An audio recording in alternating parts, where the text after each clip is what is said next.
Salut la Team Van, deuxième journée de notre challenge marche. Donc pour ceux qui n'ont pas vu les premières vidéos, j'ai commencé un challenge marche ce 1er juin, donc ce lundi.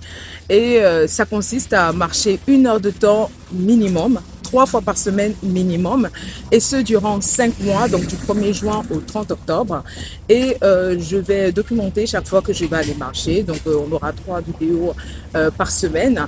Et donc ceci dans le but de vous montrer cette aventure, de vous montrer tous les challenges et aussi bien sûr de vous motiver à me rejoindre dans ce challenge pendant les 5 mois.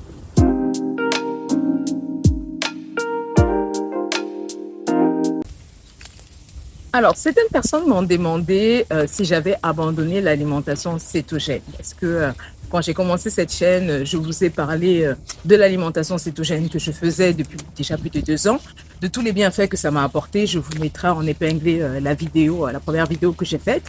Et là, je vous reviens avec un challenge marche. Donc, certains m'ont demandé, est-ce que tu as abandonné le cétogène?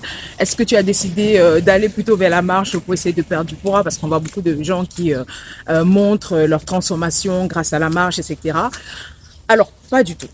Pas du tout. Je continue à faire l'alimentation cétogène.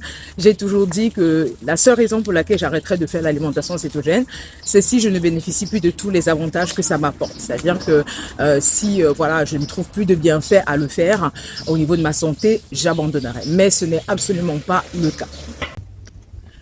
Dans ma première vidéo, je parlais de tous les bienfaits que l'alimentation cétogène m'a apporté. Notamment, ça m'a permis d'inverser énormément de maladies comme ma résistance à l'insuline, mon diabète, mon SOPK ou SMOP maintenant, c'est syndrome métabolique ovarien polyendocrinien. C'est le nouveau mot, mais avec les nouveaux noms et avec les mêmes maladies, les mêmes problèmes, les mêmes symptômes, quoi, les mêmes difficultés. Ça ne change rien. Donc, ça m'a permis d'inverser complètement tous les problèmes que j'avais avec toutes ces maladies-là, mes inflammations musculaires, et vraiment plein d'autres choses.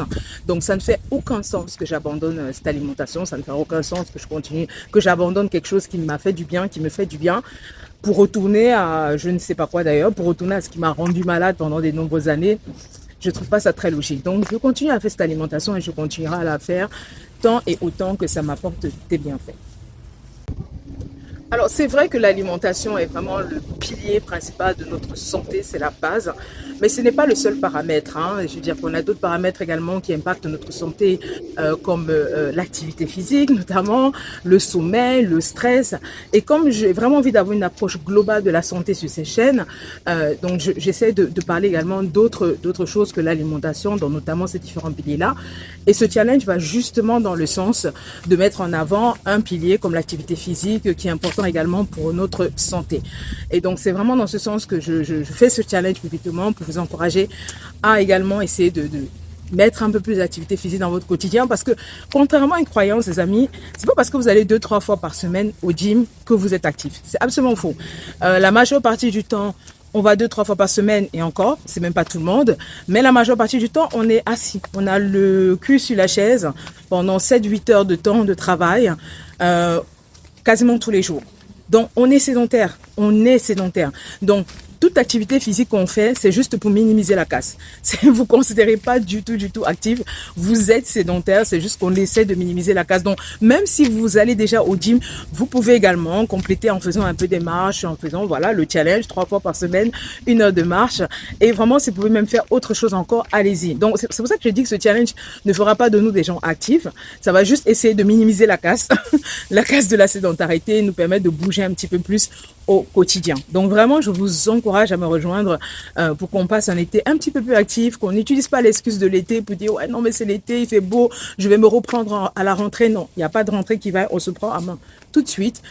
On se remet à l'activité physique tout de suite, on n'attend pas, genre, faut pas, qu'est-ce que vous voulez attendre, on n'attend pas, on passe tout de suite à l'action, on met ses tennis, il n'est pas encore minuit, vous avez encore le temps d'aller faire votre petite marche de la journée. Et donc moi je vous dis demain je vais vous faire la 3e vidéo de marche de la semaine, parce que j'ai fait lundi, j'ai fait aujourd'hui, et demain je vais faire ma 3e marche de la semaine. Donc je vous dis à demain pour une autre vidéo du challenge.